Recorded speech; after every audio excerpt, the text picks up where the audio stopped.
Hi, it's David Taylor, or Mr Pelargonium, and I'm back with another one of my video blogs for the Pelargonium and Geranium Society. So let's have a little bit of an update. One of the main things is I've got a propagator. Oh my God, I thought I'd never get one, but here we go.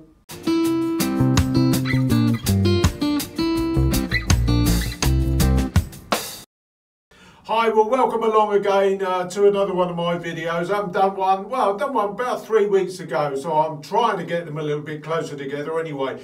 Thought I'd just do a bit of an update. I get asked lots of questions in the videos that I do, so I think it's time that I answer one or two of them anyway. I'm normally filming from the other way round, but today I'm doing it from this side because at this time of year I've got the sun coming right sort of on top of me. Now the main thing that I've done, I have got a propagator. The reason I've got a propagator is because about 3 weeks ago I went over to Steve Pollard's, the chairman of the Pelargonium and Geranium Society.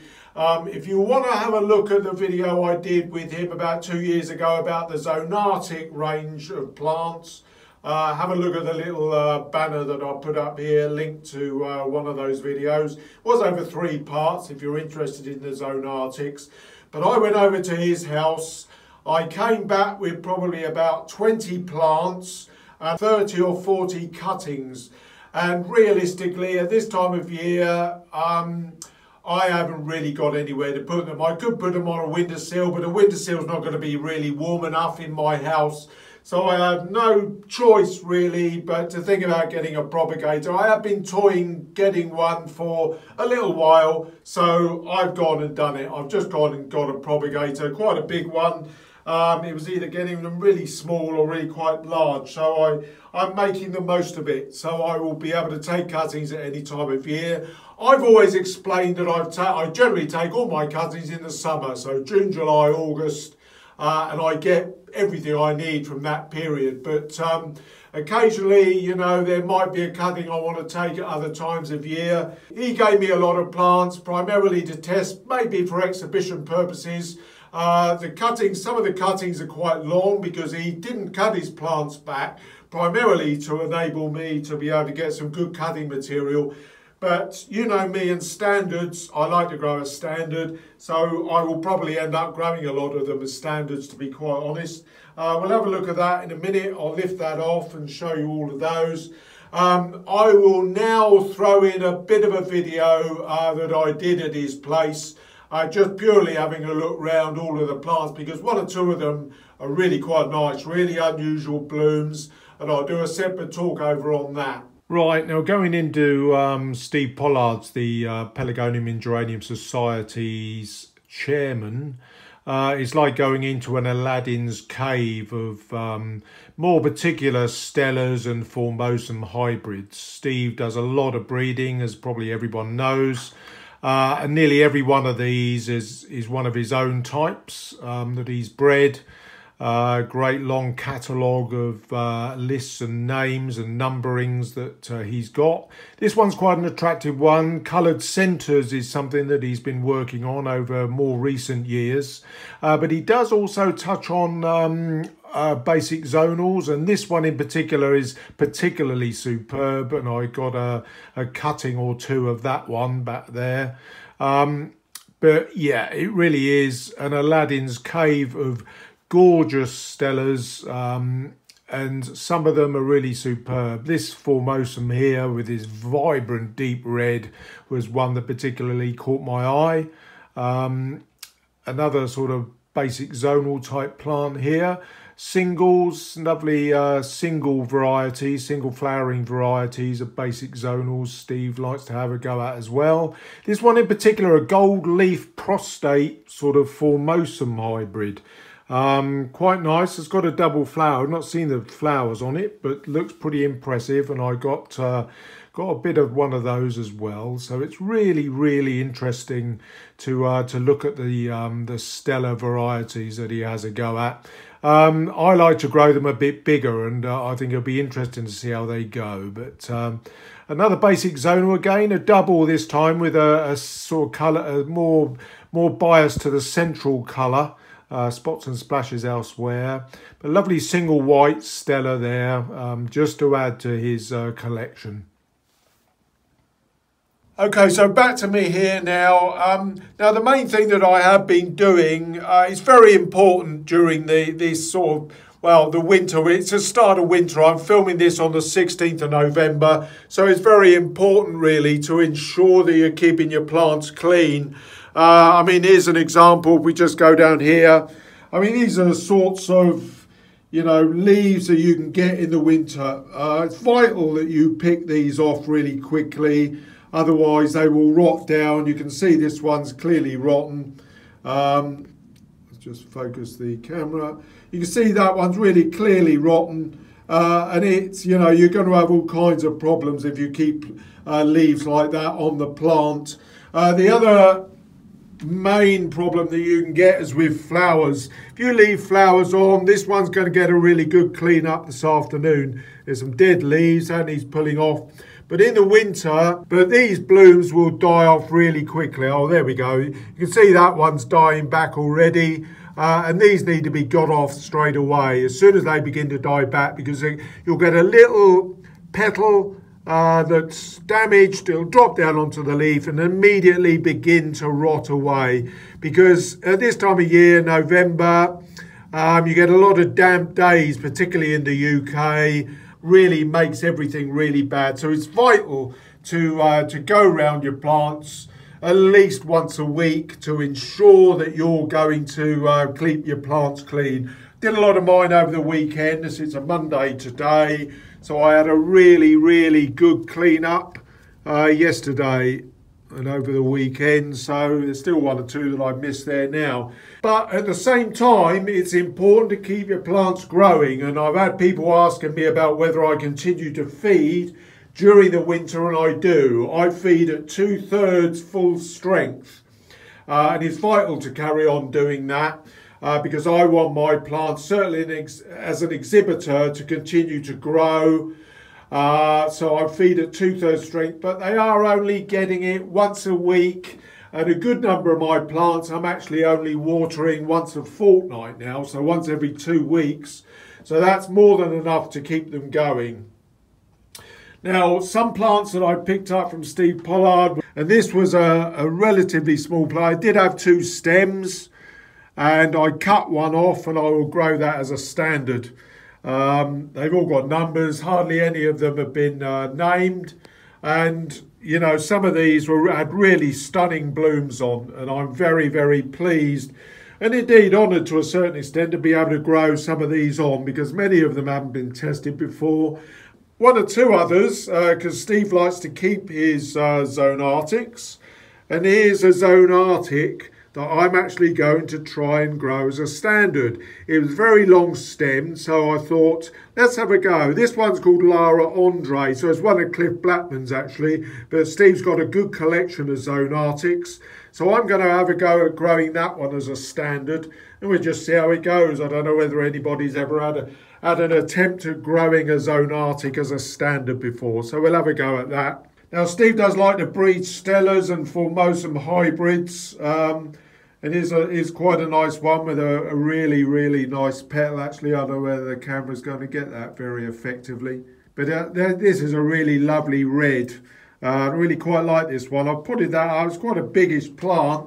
Now, my Regals, these, of course, are really only now 5-6 weeks away from being stopped. But they have grown on brilliantly, done very well, I'm keeping them very well fed. Now, because these are really quite big fleshy plants, these are actually being watered, you know, at least once a week. So they're getting plenty of feed in them. And they are going to be ready for stopping at around Christmas time for the shows. Now, one thing that you will find during the winter is that a good number of plants actually slightly change their colouring of their flower. This one's gone a bit more purpley, but it is generally a good red. I think this is Bernadette Coots, yeah, Miss Bernadette Coots. This one I didn't actually do over the weekend, so I've got a few dead or dying leaves to get off that one.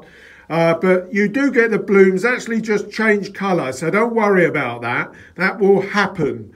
The blooms will go a bit sort of darker usually, or certainly change their shade of colour, but that is all quite normal. It's just the lack of light.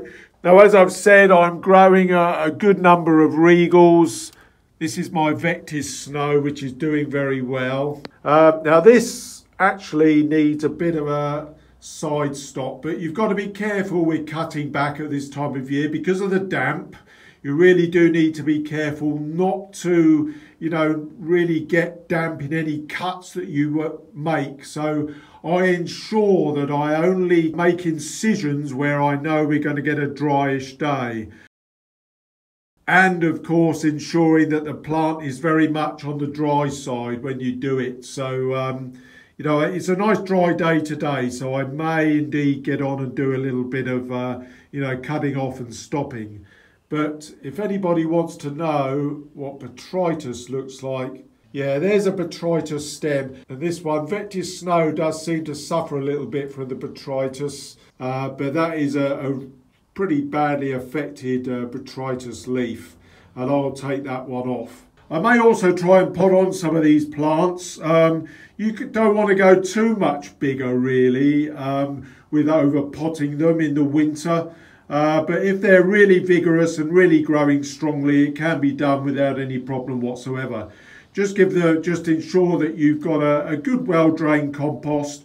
I may put a little bit of extra drainage material in my standard mix, which is basically 7 parts of compost, 1 part of sharp sand, 1 part perlite, and about 2/3 of a part of a grit, of a fine grit. And that gives a good sort of well-drained compost for potting up, particularly in the winter. Okay, so let's just have a look at my propagator then. I think I should be able to lift this off without too many problems. And there we are, lots and lots of cutting material in there. I've also sown some seed. And actually, I just realised that some are already germinated. I can't believe that. That is unbelievable. They are Robin Louise, which we actually were just looking at a moment ago, the flowering one that I had there. That I actually took about 2 or 3 years ago. I think they were crosses with a white one that I had at the time. I can't even remember the name of it. It will be on a list somewhere, but yeah, incredible. They've actually taken already. I can't believe that. That just shows you how nice and warm it is in there. So 1 or 2 of them will probably have already taken, so I'm going to have to keep an eye on that. Right, now with reference to standards then, I have been doing a lot of tying up. And here's an example of one that I've tied up. You can clearly see that I've just put a straight stick in. That's not actually going down through into the compost.